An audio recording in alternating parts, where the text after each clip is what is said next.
Amigos y amigas de la región iberoamericana, bienvenidos a este espacio donde, como ya saben, analizamos los eventos más importantes de nuestra región, los 22 países de América Latina y que incluyen también a España, Portugal y Andorra. Yo soy Ana Cristina Olvera y los invito a que me acompañen. Esto es Iberoamérica al Día.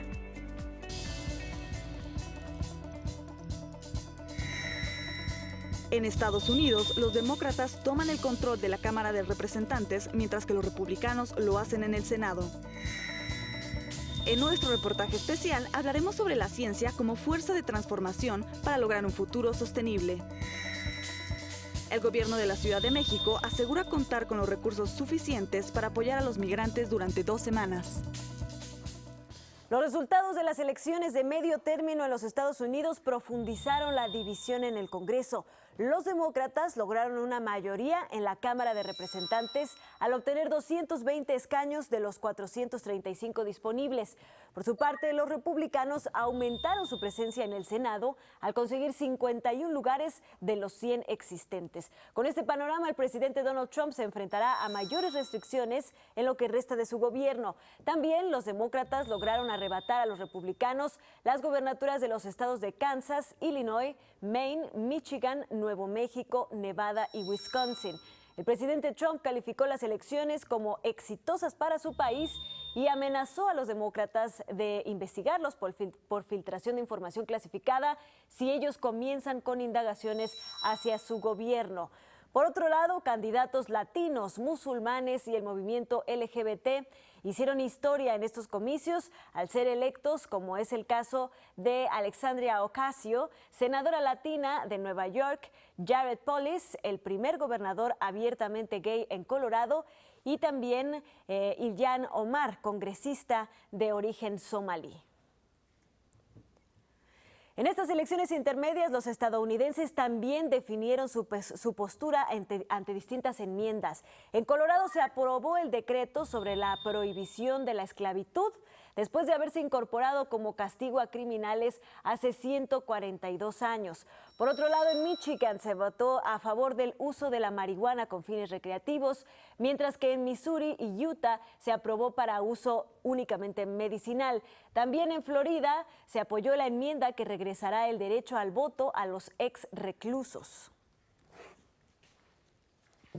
Para hablarnos y darnos su análisis sobre los resultados de estas elecciones intermedias en los Estados Unidos, agradecemos mucho que nos tome la llamada el doctor Adolfo Laborde. Él es profesor e investigador de la Universidad Anáhuac de México. Muchísimas gracias, doctor, por tomarnos este enlace para Iberoamérica al Día. ¿Cuál es tu primera interpretación de estos resultados en las elecciones intermedias en los Estados Unidos?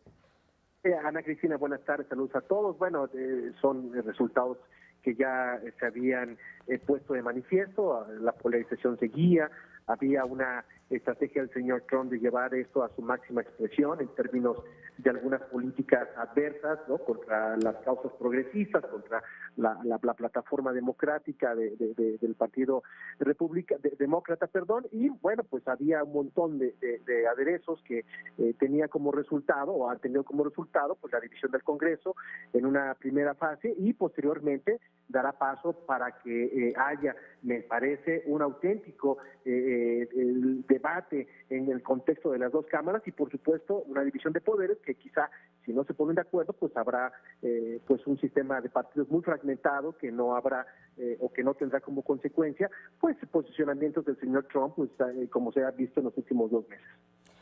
Adolfo, y bueno, también hace unos minutos pues se anunció que Jeff Sessions deja su posición en el gobierno de Donald Trump. ¿Cómo podemos hacer una lectura de esta situación ante pues el panorama, los resultados de las elecciones, lo que ha venido sucediendo en los últimos meses? Bueno, una repartición de culpas, una depuración y quita del camino a este personaje para evitar cualquier filtración en estos términos de las posibles investigaciones que se vayan a generar dentro de la Cámara Baja, ¿no? Sabemos que hay una mayoría demócrata, que podría empezar a generar esta estrategia de golpeteo político, que va a ser un poco difícil porque la Cámara Alta la tienen dominada los republicanos, pero eso no quiere decir que el camino pues le dificulte al señor Trump. Y bueno, eso básicamente me parece que es la preocupación del señor Trump, no tener estos golpes mediáticos que podrían pues debilitar o de alguna manera pues generar una serie de estrategias en contra con vísperas al 2020, como ya se ha comentado en otras facetas del señor Trump, ¿no? Claro, al final ambos partidos están celebrando. Yo quisiera preguntarte cuáles son estas barreras que podría tener Trump en la Cámara de Representantes, donde el Partido Demócrata obtuvo una mayoría, pues para las iniciativas que ha estado tratando de empujar y que incluyen, por supuesto, pues reformas migratorias, el presupuesto para construir el muro, etcétera. Bueno, dos puntos importantes. Una es el Obamacare. El Obamacare parecerá que se va a sobrevivir a esto. Número dos, el tema de los recursos para construir el muro, que es un muro que ya existe, pero bueno, lo quieren todavía hacer desde una perspectiva con mayor énfasis en la seguridad. Eso no va a ser posible con los demócratas dándole guerra al señor Trump y prohibiendo ese tipo de elementos. Y otra pues es un poco tratar de contrarrestar los embates del señor Trump en el tema migratorio. Bueno, está el tema de la caravana, ¿no?, que de alguna manera prendió los focos de un sector de la población de Estados Unidos, y el señor Trump, bueno, lo utilizó como una plataforma para poder generar esta, repito, estrategia de aseguramiento de la frontera sur en este país. Bueno, hay otro tema muy importante a analizar, Adolfo, seguramente piensas igual que yo, que es pues una victoria, digamos, en términos de inclusión, de pluralidad en el Congreso de los Estados Unidos, la mayor cantidad de mujeres electas a la Cámara de Representantes. También tienen representación, por ejemplo, los nativos americanos, los musulmanes, las personas LGBT. ¿Cuál es tu visión acerca de estas victorias? Bueno, esto es un reflejo de la realidad en Estados Unidos. Son grupos, son minorías que están ahí, que ya tienen representación, y el tema de las mujeres pues se explica gracias a los avances que ha habido en Estados Unidos y por el propio Trump, que ha tenido una política pues un tanto despectiva, un tanto misógina en algunos casos contra este sector. Por lo tanto, es una reacción natural, me parece, y bueno, que se aplaude, y eso generará nuevamente pues una reconfiguración del electorado y del capital político de estos grupos. Así es. Pues, Adolfo, nos queda más que ver, esperar cómo se va a ir configurando también en los estados que recuperó el Partido Demócrata, cómo se van a ir moviendo las cosas en los siguientes meses y años del mandato de Donald Trump. Muchísimas gracias por tu análisis. Hasta luego, buenas tardes. Buenas tardes, un fuerte abrazo.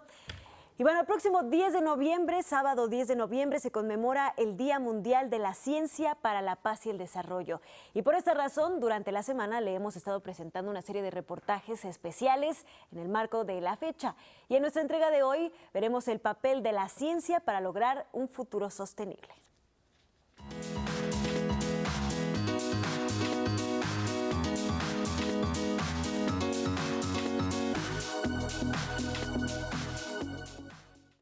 Durante los últimos años, los diferentes avances científicos han permitido encontrar soluciones para enfrentar los nuevos desafíos económicos, sociales y medioambientales, y con ello favorecer a construir un futuro sostenible. Como ningún país es capaz de alcanzar el desarrollo sostenible por sí solo, la cooperación científica internacional contribuye no solo al progreso del conocimiento, sino también a la construcción de la paz. Dentro de los Objetivos de Desarrollo Sostenible de la Agenda 2030, se plasma una nueva visión de la humanidad y el planeta para los próximos 12 años, y la ciencia ocupa un lugar central como fuerza de transformación positiva y multiplicadora del desarrollo. Science will be essential to reach all goals of the new 2030 agenda. For this, we need to understand more clearly the global landscape of science, and we need better tools to monitor progress. Actualmente todos los gobiernos tienen conciencia del poder de la ciencia para proporcionar respuestas fundamentales que posibiliten un mejor manejo de los recursos hídricos, la conservación y la utilización sostenible de los océanos, la protección de los ecosistemas y la biodiversidad, hacer frente al cambio climático y promover la innovación, eliminar la pobreza y reducir las desigualdades. La creciente preocupación por la recurrencia de sequías, inundaciones, huracanes y otros fenómenos naturales ha llevado a los gobiernos a aprobar estrategias basadas en estudios científicos con el fin de proteger la agricultura, reducir los riesgos de desastres y diversificar las fuentes de energía. El aumento de las inversiones en la ciencia pone de manifiesto un mayor reconocimiento de la necesidad de crear a la vez sociedades y economías que sean ecológicas, conjugando cambios en la política y la legislación en los valores y comportamientos. La ciencia, la tecnología y la innovación son esenciales para el desarrollo sostenible y los gobiernos no deben escatimar esfuerzos para ayudar a las sociedades de todo el mundo a crear y compartir conocimientos. La Agenda 2030 insta a emprender nuevos esfuerzos para implantar políticas y sistemas nacionales de ciencia e innovación sólidos y facilitar así la transferencia de tecnología y de soluciones. For peace and development, to highlight the rising focus on science, technology, and innovation by countries at all levels of development. Across the world, we see increasing investments in smart specialization and green technologies to improve energy efficiency, to protect natural resources, to enhance competitiveness. Se deben consolidar los sistemas de enseñanza en ciencia e ingeniería para que los países puedan encontrar soluciones adaptadas a sus propios problemas y fortalecer su presencia internacional en los diferentes campos de investigación en pro del desarrollo sostenible. También es fundamental fortalecer la infraestructura científica en escuelas, universidades e instituciones de investigación, proporcionando el equipo científico apropiado y facilitando el acceso a las actuales publicaciones científicas a fin de que las naciones puedan formar y mantener un número suficiente de científicos idóneos. Science, technology, and innovation hold key answers to the major challenges we face today. We must do everything to nurture and support the capacities of all countries to contribute to creating and sharing knowledge for the benefit of all.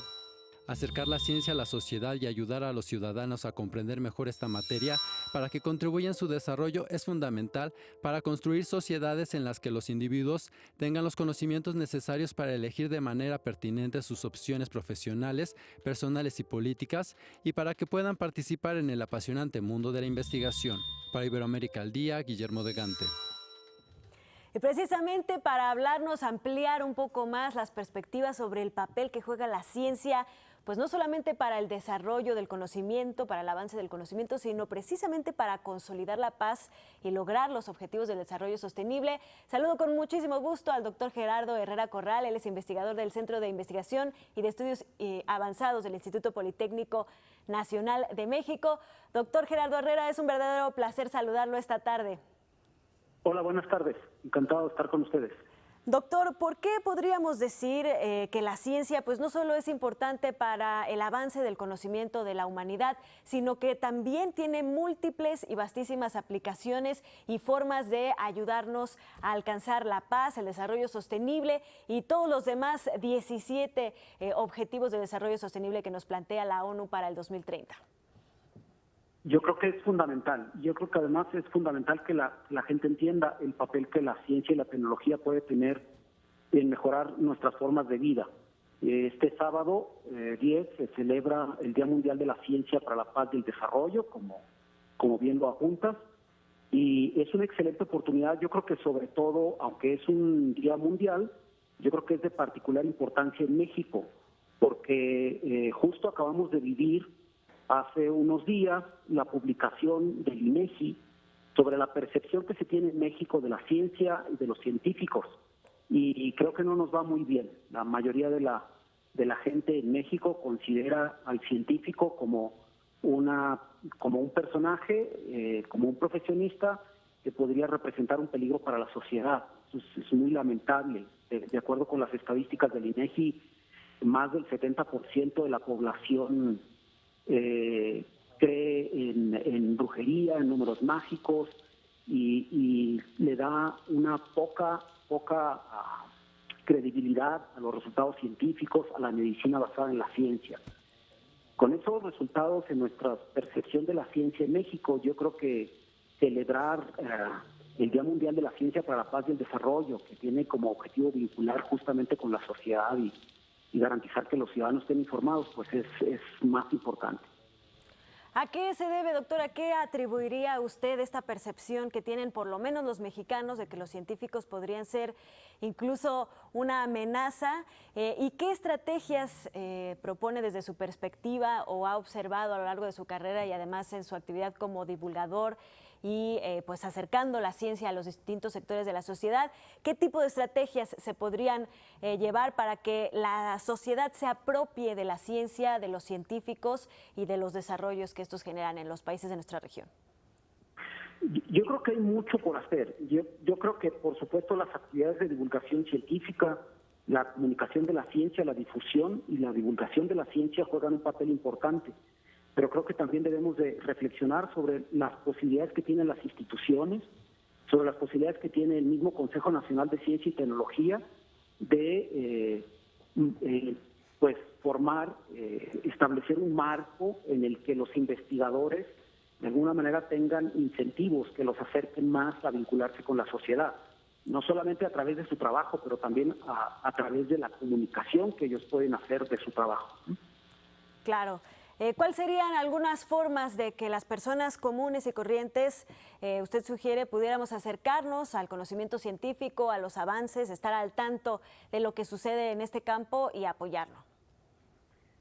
Pues tenemos los medios de comunicación, por supuesto, y tenemos redes sociales y vemos una gran actividad ahí en ese sentido, pero quizá está faltando también que las instituciones de investigación consideren como una parte importante de su papel el vincularse con la sociedad. No ocurre así en todas las instituciones. No necesariamente es bien visto que los investigadores realicen actividades orientadas hacia allá.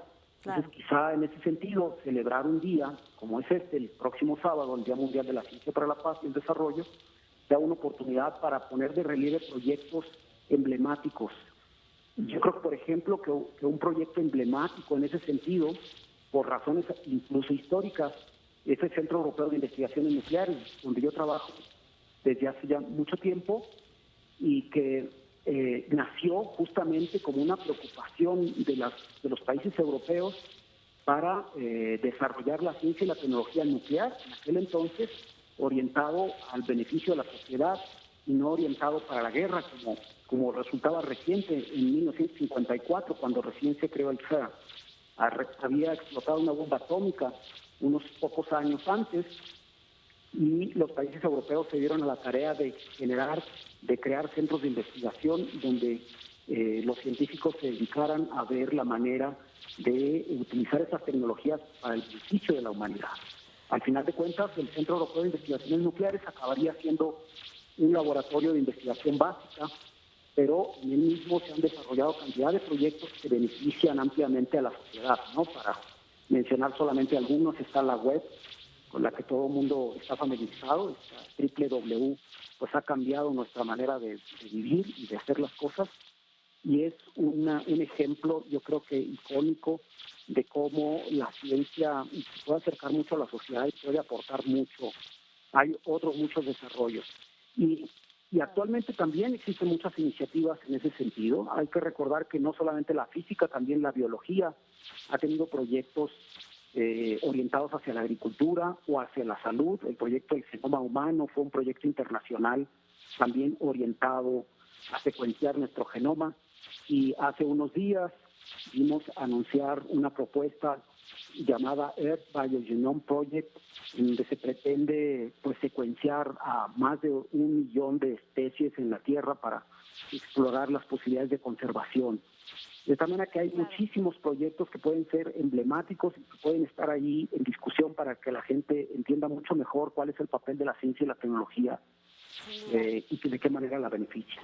Sin duda alguna, doctor Gerardo Herrera, y bueno, simplemente pues existen centenares de proyectos que se desarrollan directamente, por ejemplo, con estos 17 Objetivos de Desarrollo Sostenible que plantea la ONU para el 2030, algunos de manera completamente fundamental y directa, otros de manera pues complementaria. Sin embargo, vincularlos pues nos ayuda a entender mucho mejor por qué la ciencia es pues no solo importante, sino fundamental y esencial para alcanzar la paz y el desarrollo. Le agradecemos muchísimo que haya pues tenido esta conversación con el auditorio de Iberoamérica al Día. No, pues muchísimas gracias por llamar. Encantados de estar con ustedes comentando sobre este importantísimo día y esta importantísima celebración. Claro que sí. Gracias, doctor. Un fuerte abrazo. Gracias. Hasta luego.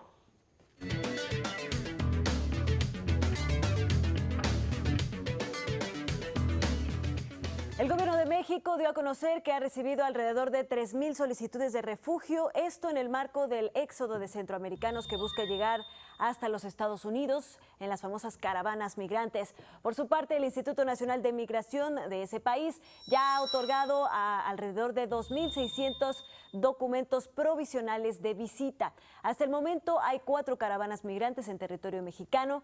La primera y más numerosa se encuentra en el albergue instalado en la capital del país.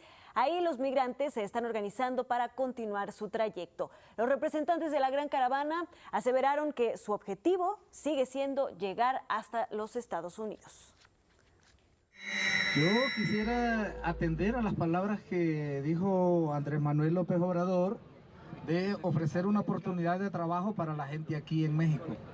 Pero eso sería como una respuesta de emergencia. Sinceramente, nosotros no creemos que tenga que ser México que cargue con toda esta situación, porque no es México que ha saqueado a Honduras, no es México que dio golpe de Estado. José Ramón Amieva, el jefe de gobierno de la Ciudad de México, afirmó que se tienen recursos para atender a los migrantes por 2 semanas. Por otro lado, el segundo contingente de cientos de migrantes permanece en el estado de Oaxaca, donde están tomando un descanso para recuperar fuerzas y atender pues algunas de las heridas que les han causado estos larguísimos recorridos y trayectos. En el estado de Chiapas, más al sur de México, se encuentran 2 grupos de mayoría salvadoreña. Vamos ahora hasta el viejo continente, hasta Madrid, España, donde se realizó el 11º Foro Iberoamericano de Gobiernos Locales, que tiene como objetivo refrendar el compromiso de cooperación entre los países de la región iberoamericana. El lema de este encuentro fue autonomía, participación y educación de los gobiernos locales para alcanzar las metas 2030 de desarrollo sostenible en los territorios. En el foro se destacó la importancia de recuperar la memoria histórica de las ciudades y se hizo un llamado a la defensa de la democracia. Además, se reconoció la importancia de lograr una mejor financiación y legislación municipal y combinar la experiencia local con lo nacional y lo internacional. Vamos con nuestra compañera Nancy Mendoza. Ella nos tiene la colaboración de la Asociación de las Televisiones Educativas y Culturales Iberoamericanas, ATEI.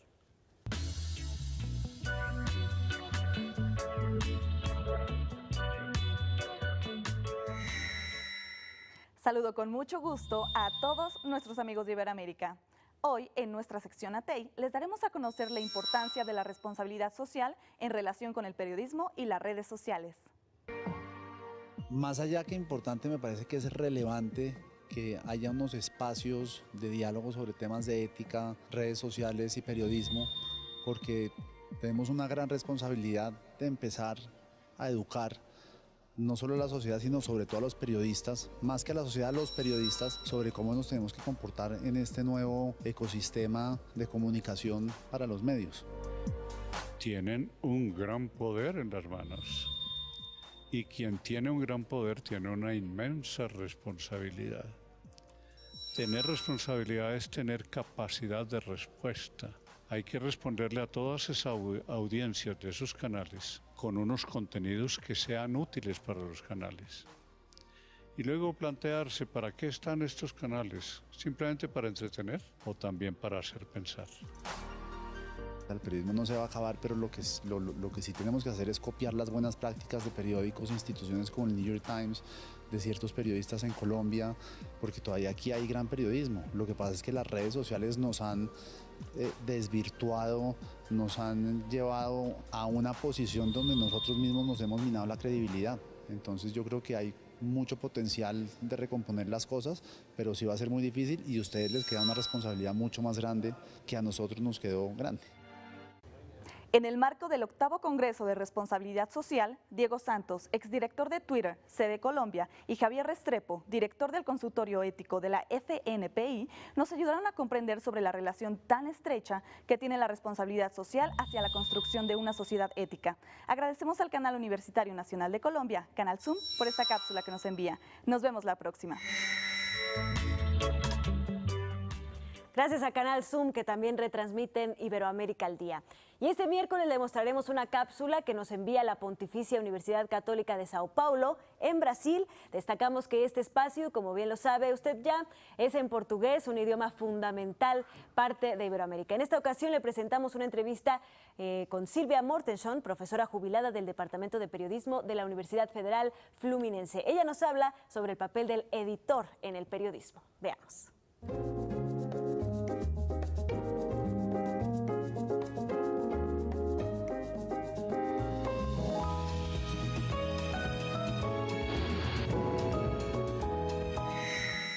O papel do editor continua sendo o mesmo, independentemente de você estar falando de jornal impresso ou qualquer outra coisa. Só que ele se complica na medida em que você tem hoje a informação aparentemente disponível em qualquer momento, a qualquer hora e de qualquer forma, e você não tem a referência da fonte, você não tem a certeza de que aquela informação é atual, é verdadeira, é atual, em que contexto ela está. E por que teria que ser plural? Ou seja, por que você tem que ter uma pluralidade de títulos, né, de meios de comunicação, de empresas, de iniciativas, etc. Porque a realidade não é única, né? Quer dizer, ela parte de determinados fatos, mas a interpretação vai ser díspare, né? E ela vai entrar em conflito, quer dizer, você ter várias possibilidades de interpretar um mesmo fato vai fazer com que o seu próprio ponto de vista seja refinado e você consiga separar aquela informação, aquela interpretação que não pode, que até eventualmente esteja completamente equivocada e tal, e que tenha que ser descartada, e outra que vá completar uma que você mesmo possa produzir. Ou seja, você vai crescer na perspectiva de uma compreensão do mundo. Então, por isso, você não pode ter um veículo só. Gracias, llegamos al final de esta emisión de Iberoamérica al Día, siempre a nombre de todos los que hacemos posible este espacio informativo. Gracias por su atención. Hoy los dejamos con música del cantautor ecuatoriano Francisco Terán y esto que se llama Tu Lugar, y nos vemos mañana aquí en Iberoamérica al Día.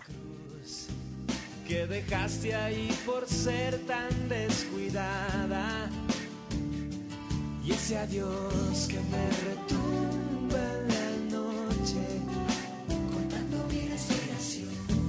Ese adiós y esa noche, rompiendo mi corazón. Ese adiós sin reproches que revive en esta canción.